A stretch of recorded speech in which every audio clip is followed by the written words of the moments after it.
Hey, what's up everybody? Thank you guys so much for tuning back into the channel. In today's video, we're going to do another Logic Pro video. I'm going to show you how I built the LoFi track.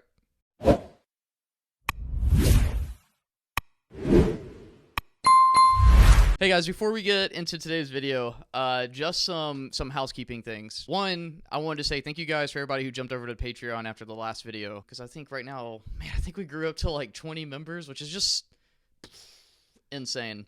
If you're a current member, what I'm offering, and you probably have already seen it because I've been making posts about it, but I have a new tier where it's going to include webinars. And what I'm going to do is I'm going to start off as if like you know nothing about music theory. I'm going to teach you the core fundamentals that you would get in like a college level 101 course. And I'm not going to just throw you into the deep end. If you watch these videos, you know how I teach. So expect the same teaching style. It's the cost of one hourly 101 lesson with me. I just don't have time to get to all the 101 lessons. I've got big plans for content creation, songwriting, and I'm a college student at Full Sail, but I still want to teach. And I love that there's so many of y'all are passionate and really want to take lessons with me. So consider checking it out. It's going to be a similar experience. I'm thinking 45 minutes will probably just be of like lecture, talking about it, answering questions as we go along. And then what I'm going to do is end the recording and then have like a 15 to 30 minute just like open-ended discussion where you can pick my brain about anything you're working on. But I want to have like a core, like a stepping stone basically of like, we're going to start at 101, then we're going to get into the 102 level. Then we're going to start mapping it out on fretboard, learning how to analyze songs. What does it mean to play modally? Like, you know, all these different questions. So if you're interested in it, check it out. Patreon.com/DamianAndy. The link will be in the description here. And if you're watching this video a couple of weeks out and you still want to catch the 101, well, the good thing is they're all recorded and they're going to be thrown into a database. So that way you can get access to it whenever you join. Another thing, I have gotten another sponsorship for the channel. So if you're interested in getting a screen protector or a skin for any of your modelers, like I use it for the Toolmaster Pro, you'll probably see some videos up or some photos of it up now. If you have any modeler, you can get it customized and protected. If you use the promo code Damian20, you get 20% off of your order. Seriously, shout out to Chad. Thank you so much for making this happen, Chad. I really do appreciate you. All right, let's jump into this track. I think the best thing we should do first is listen to the track so you can get familiar with it. And then I'm going to dissect it and show you how I went about putting this whole thing together. Let's get into it. Shut up! Cut it out! You're crazy. That's what I think. You're screwy.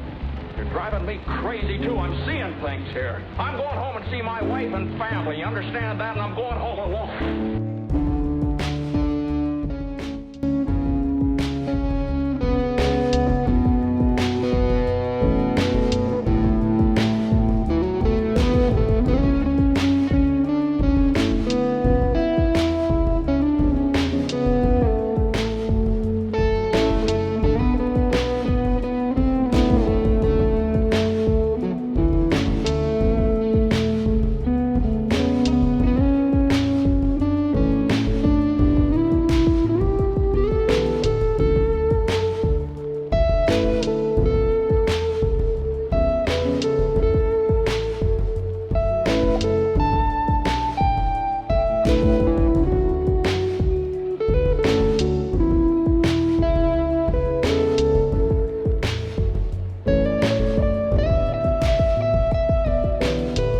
You want the moon? Just say the word and I'll throw a lasso around it and pull it down.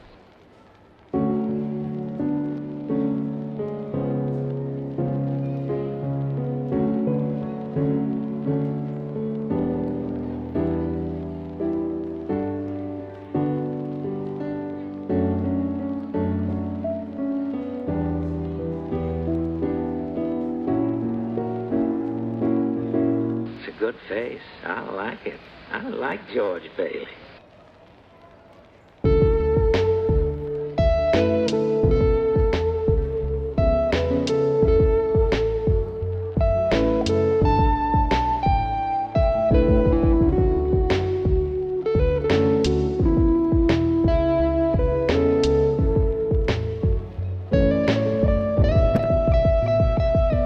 George Bailey, I'll love you till the day I die.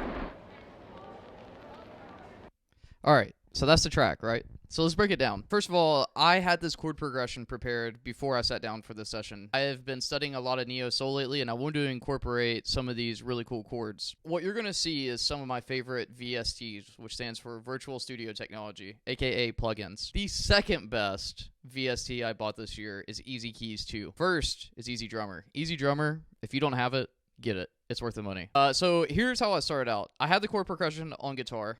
So I had to program it into my Easy Key session and I hit add standard groove. And then what I did is I just went into each individual chord and changed it out. So here's the chord progression. I'm doing a D major 9 to C sharp 7, F sharp minor 7, A sus4, D major 9, same thing, right? And then at the end, I basically modulate to the key of B minor, which is D major's relative minor, right? So B minor, and I was just walking up the fretboard, doing some cool voicings on the guitar. Basically walked it up and then came down with this is one of my favorite chords, F sharp minor, flat 13. Gnarly. A lot of jazz. So that's basically what I did. And then on here, I'm not the best pianist. I'm learning right now. But I don't want to be as good of a piano player as I am a guitarist. I just use it for songwriting and like drumming. It has a MIDI option in here. So I use the MIDI from here to come up with this progression.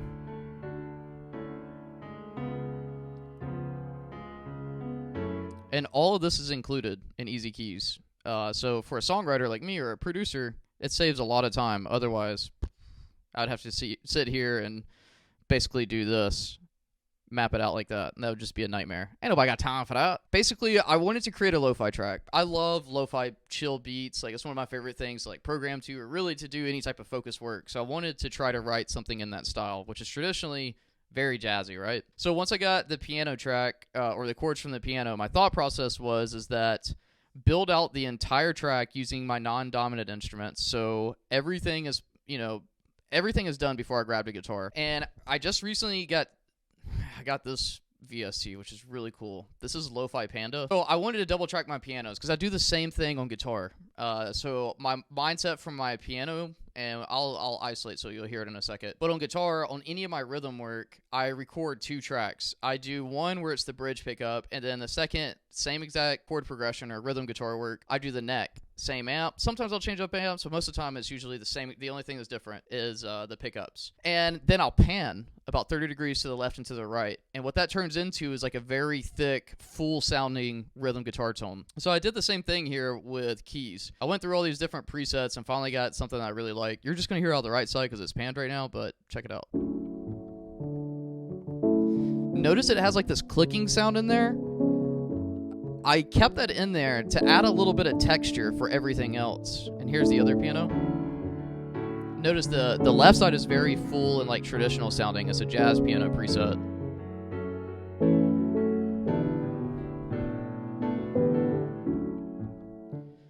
It is the same exact MIDI, but notice how big of a difference having 2 different piano presets sound, especially when they're combined.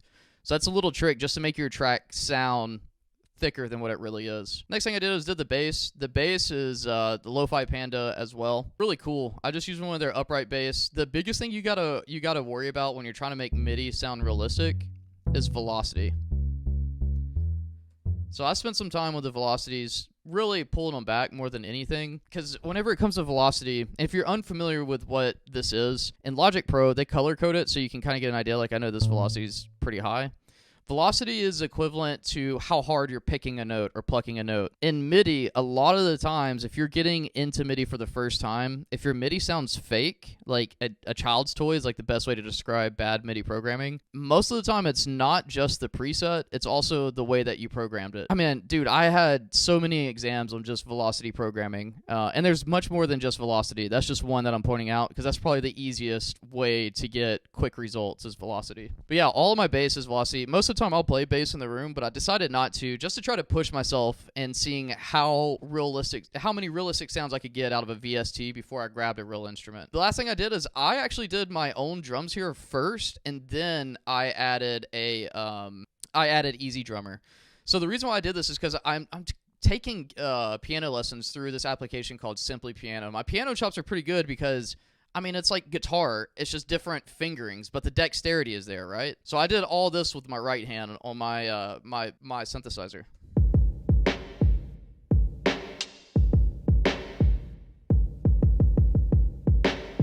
Just getting where I feel like I'm about to spit some bars on you, but I can't. I'm too white for that. Would be cool though. Yeah, and then the only other thing I did was Easy Drummer. Now this is kind of my favorite preset if you get into this for lo-fi. Use the tight room. Oh, and it's even edgy lo-fi. So let's hear what the drums sound like soloed out. Easy Drummer. Oh, that kick is loose. Yeah, same thing. If you come to the grid editor, same thing. You want to, mess around with your velocities. Get them to sound how you want it to sound, like a real drummer. Because the thing is that just how, as a real guitar player, not all of my picking is going to be, like, as much as I would love to be robotically perfect, and I try to practice to that, I'll never get there because I'm human. So the human to touch, if we were to look at the programming levels of my velocity, it's going to change. It might be 71, then 69. Nice. Then 75, So same thing with all instruments. Think about it from a human perspective. No human is perfect, except for John Petrucci. He's pretty much there. The other things I did was I just added some textures just to keep it, I wanted it to be like a lo-fi sound, and I was trying to replicate like a vinyl. So that's what this is. This audio pack is just like some white noise of like City. But whenever you mix it in with this track, it makes it just sound believable, I guess. Like you've heard this a million times in lo-fi. And it just helps your brain like chill. And it also eats up a lot of space in a track because it's subtle. Like, listen. You can barely hear it, but you would notice it if it wasn't there. Yeah, and this is my first time kind of sampling, because technically this is what sampling is. I'm sampling this stuff. Whenever you go to buy Lo-Fi Panda, it hits you with an add-on like everything else in life. I was like, you know what? I've never messed with this. Why not? I'll add on $7 to get your sample pack. And I used it there. I guess that's the other thing with all VSTs. Try to get something in today's age. All software is pretty good. Like, if you're getting hit with an ad, it's probably good software. I know that can not be the truth. So far, I would just find, because I get hits with ads all the time for VSTs. And what stuck out to me is that I was interested in the lo-fi setting. It's called Chill Lo-Fi or Lo-Fi Panda. Get stuff that inspires you to write in either the way that you want or in a new way. For me, that happens to be both. So I put all this stuff together, and then I was like, man, what's really cool is like, what if I added some video recordings from like an early 1900s film? And then I was like, well, you know what? My favorite film of all time is It's a Wonderful Life. I mean, George Bailey is just one of my favorite characters of all time. If you haven't seen it, go get it. I think it's on Amazon Prime, so you should be able to watch it if you have a Amazon Prime subscription. But I just went on the internet and typed in It's a Wonderful Life samples and found them. And I think, now I'm not a copyright lawyer, but I think the rule is anything over 50 years old is considered fair use. So I can use this without having to pay royalties. But I mean, it's a wonderful life. And it's a wonderful movie. So go watch it. There's the plug for the movie. Shut up! Cut it out! You're crazy. That's what I think. You're screwy.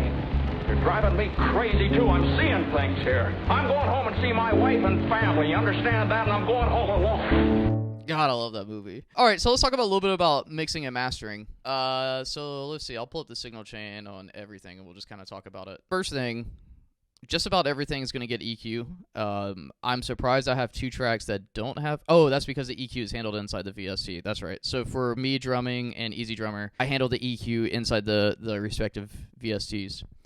Everything else, first thing I'm going to do is I'm going to EQ it, and because you got to think about frequency responses whenever you're going into a mixing and mastering session. You got to think about the sweet spots of whatever instrument you're working on, no matter if it's a voice, a bass, guitar, a keyboard. You got to keep in mind where that instrument sits sonically, because like a bass is going to have lower frequency response than a guitar. So when you hear frequency response, that means that in my mix, if this whole area is the sonic space that I have to paint with, my bass needs to take up most of my low end. So that means I should probably cut that out in guitar, and guitar should take up, really like the good mids of this. And then I'll probably cut some highs into it just to control it. You got to think like this, because whenever you're mixing and mastering, it's all about making your instrument sound really good, yeah, but it's also about making the entire track sound really good. So honestly, I kind of have two mixing and mastering phases. The first one is like I'm going to work with each individual instrument, and I'm going to make that instrument sound the best that I can get it before I care about how it sounds in a mix. Once I get it sounding exactly how I like, now I'm going to trim it up with EQ to where I want it to sit in a mix. Then I'll do other things like,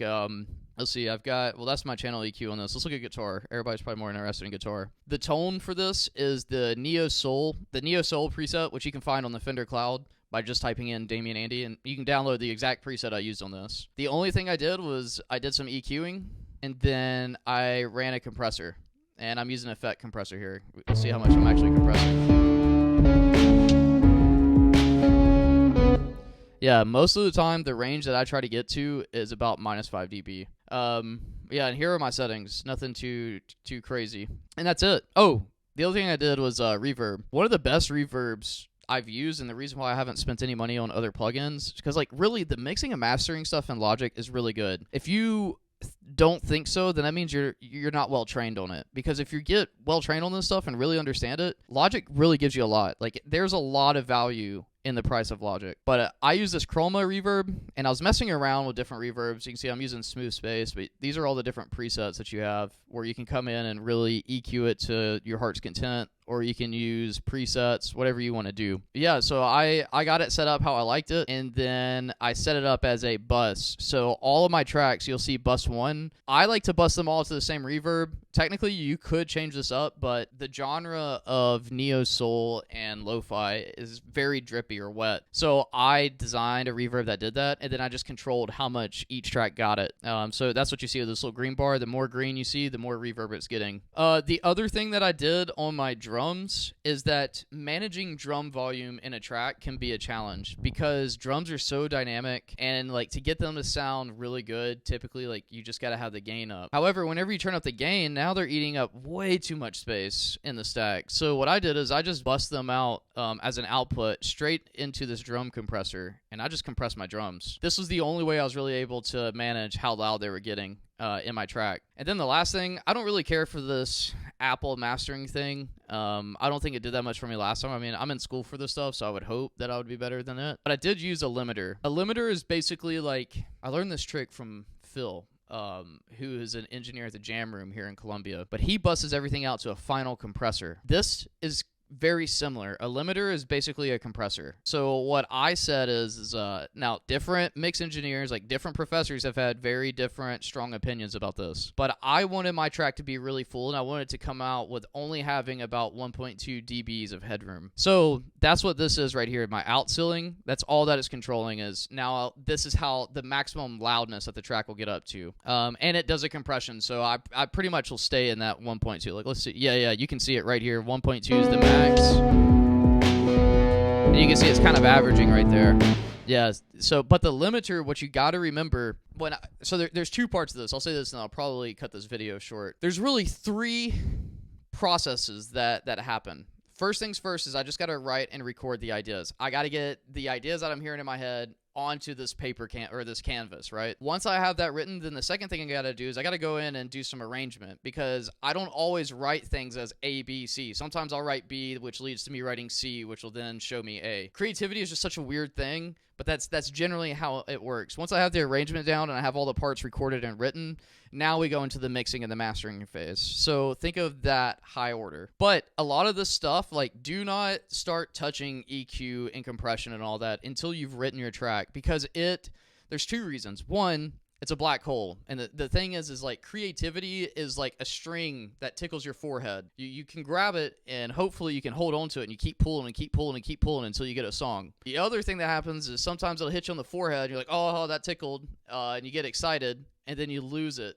And it's hard to find that string. I find that if I get lost doing EQ and all of my different mixing and mastering stuff, sometimes that's a distraction that gets me out of a creative headspace. So my new rule is I don't do any mixing and mastering, no EQ, nothing. I'm just like pure get in here, get my ideas out, then I'll go through and do the whole MIDI thing and everything else I was talking about. So don't get lost into this. This should be a whole separate day or a whole separate session. Don't try to do too much at once.